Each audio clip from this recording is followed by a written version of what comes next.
Hello friends, welcome to our channel Gyan Ganga Ayurveda classes में। आज हम लोग बात करने वाले हैं संहिता अध्ययन 1 के अंतर्गत अर्थात बीएमएस फर्स्ट ईयर से रिलेटेड हम लोग टॉपिक के बारे में बात करेंगे।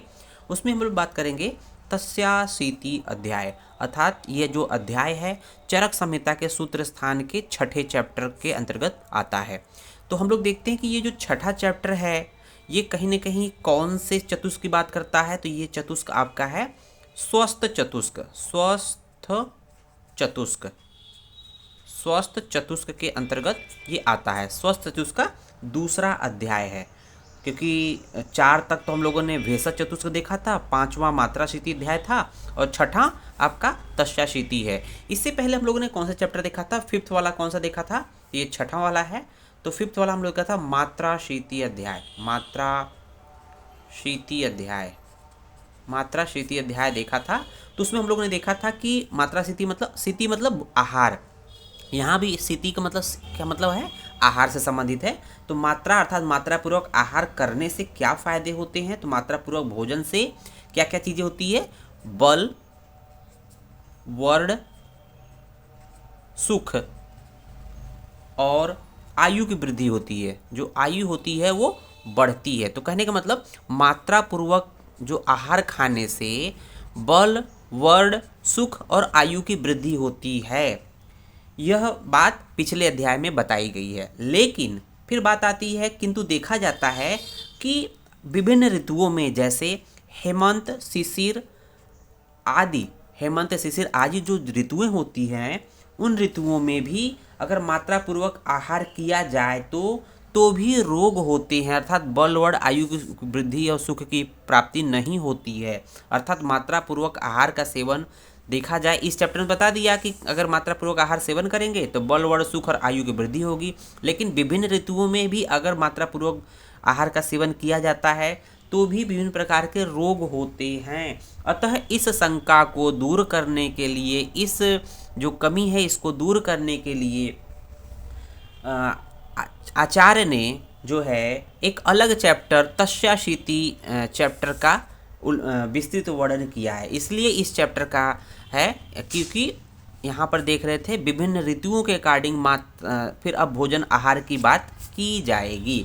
तो तस्याशीति अध्याय में किसकी बात की गई? ऋतुओं की बात की गई है। ऋतुओं की बात की गई है, ठीक है ना। तो ऋतुओं से संबंधित ये चैप्टर है। किस तरह से हम लोग बात करेंगे, आइए शुरू करते हैं। इसके बाद देखेंगे हम लोग पहला पॉइंट शुरू करते हैं, क्लासिफिकेशन ऑफ संवत्सर। तो इसका मतलब क्या हुआ? संवत्सर का वर्गीकरण। संवत्सर का वर्गीकरण अर्थात कि संवत्सर को हम लोग कितने पार्ट में बांट। तो यहाँ देखेंगे संवत्सर का जो मीनिंग होता है एक वर्ष। वर्ष या एक वर्ष। एक वर्ष अगर अंग्रेजी की बात करें, जैसे हम लोग इंग्लिश में देखते हैं कि वर्ष का मतलब होता है ईयर, है ना। ईयर जैसे न्यू ईयर आने वाला है। तो एक वर्ष में अगर देखा जाए, एक वर्ष में एक ईयर में कितने महीने होते हैं या कितने महीने होते हैं? तो देखेंगे 12 मंथ होते हैं, है ना। 12 मंथ होते हैं। कौन कौन से?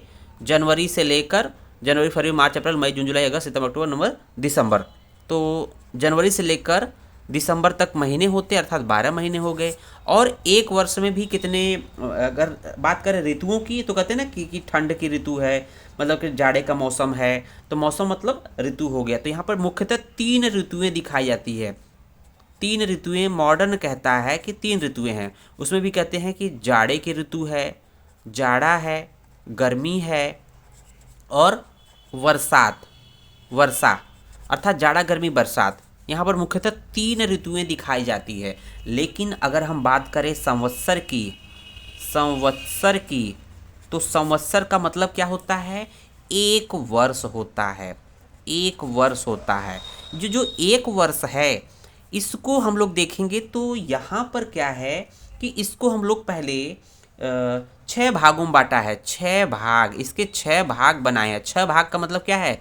6 ऋतुएं बताई गई है आयुर्वेद में।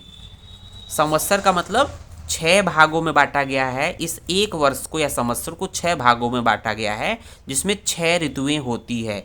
वो 6 ऋतुएं कौन कौन सी होती है? तो हम लोग देखेंगे शिशिर,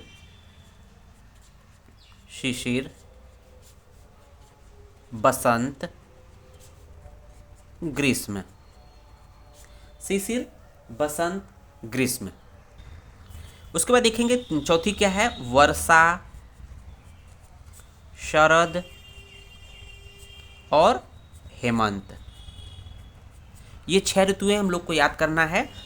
शिशिर, बसंत, ग्रीष्म, वर्षा, शरद, हेमंत, 6 ऋतुएं देख लिया।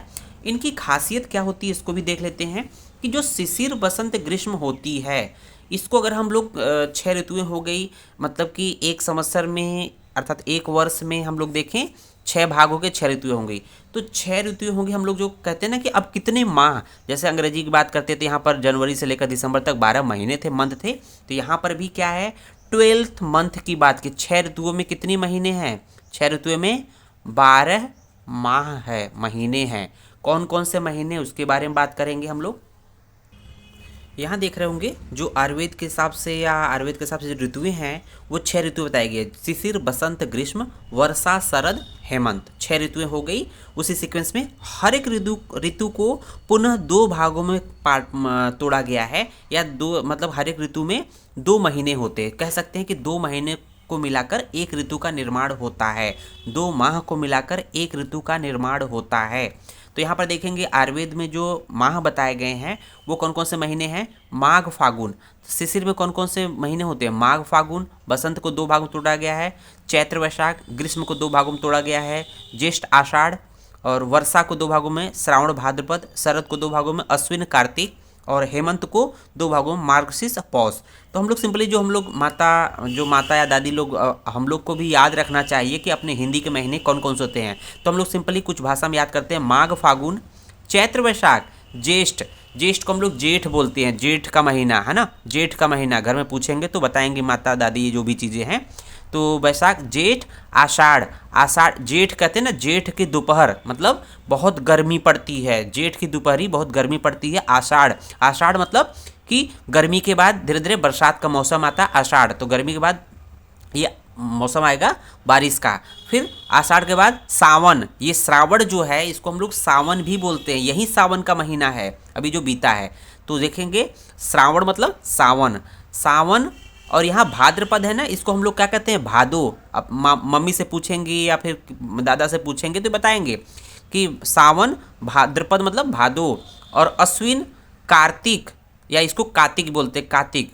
मार्गशीर्ष, पौष। पौष मतलब पूस की रात, बहुत ठंडी पड़ती है। पूस की रात एक नॉवेल है, एक मुंशी प्रेमचंद की एक नॉवेल है, पूस की रात, ठीक है ना। तो इसको देखेंगे कि ये चीज़ें हैं। तो इस तरह से हम लोग याद कर लेंगे, माघ, फागुन, चैत्र, वैशाख, ज्येष्ठ, आषाढ़, सावन, भादो, अश्विन, कार्तिक, मार्गशीर्ष, पूस। इस तरह से याद करेंगे। अब इसको हम लोग कोरिलेट करेंगे आज के जो मॉडर्न के जो मंथ होते हैं किस तरह से इसमें कोरिलेट करते हैं।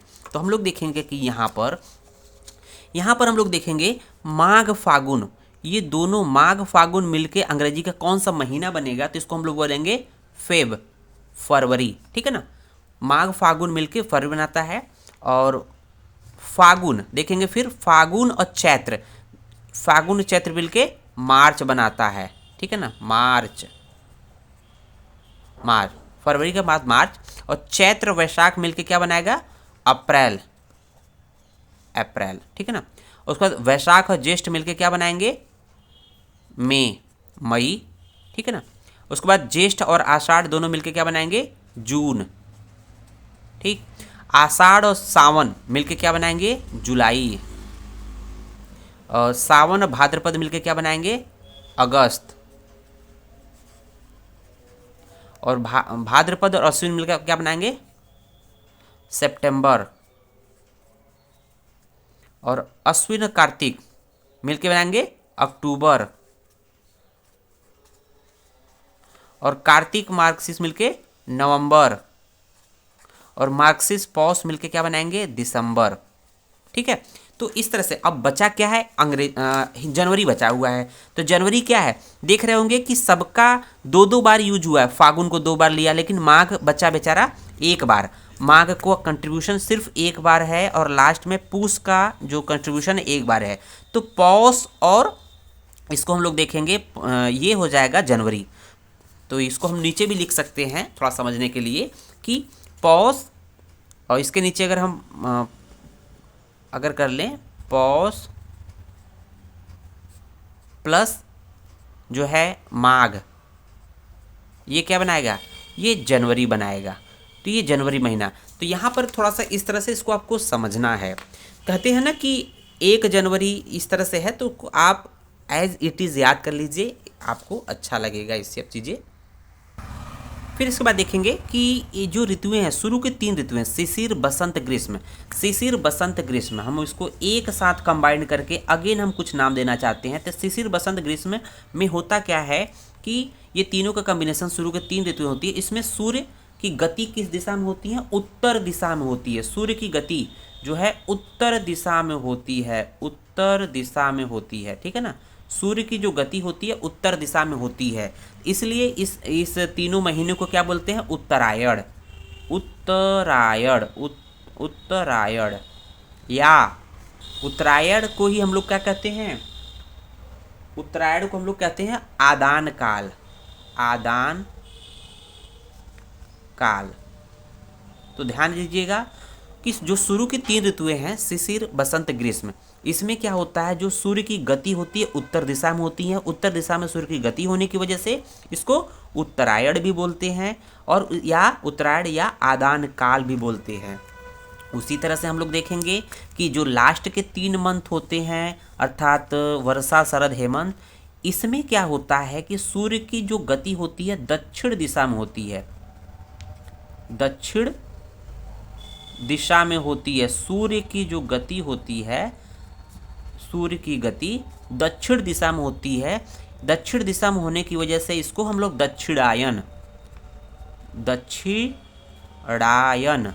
भी कहते हैं, या दक्षिणायन की, और इसको हम लोग विसर्ग काल भी बोलते हैं, विसर्ग काल।